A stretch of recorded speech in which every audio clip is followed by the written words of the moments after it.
За одоо би эмэгтэйгээс ихтэй танилцуулъя. Манай эмэгтэйг өмссөн гадна өмссөн бол энэ юу байгаа, цэвдэг байгаа. Удамтлан тэрлэг. Энэ бол одоо энэ хүний юу зуны тохиолдолд одоо эмэгтэй хүмүүс өмсөд явахад юм тохиромжтой чажмаг байгаа.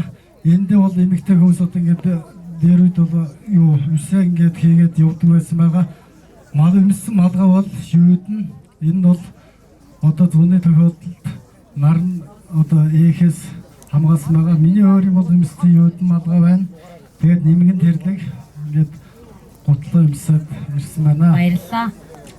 Усын бүртгэлийн асуудалтай маш их баярлалаа. Надад нэг асуулт байна. За, бүсгүй цаашаа ирэх зогсдоо хардаа. За, энийг чачмаг гэж нэрлэдэг тийм үү? Тий. За, тэгэхээр чачмагт юу хийдэг вүлээ? Үсээ хийдэг. За, тэгэхээр өөрийн чи ус хаана явж байгаа лээ? За, энэ дээр анхаараа заа юу. За, баярлалаа.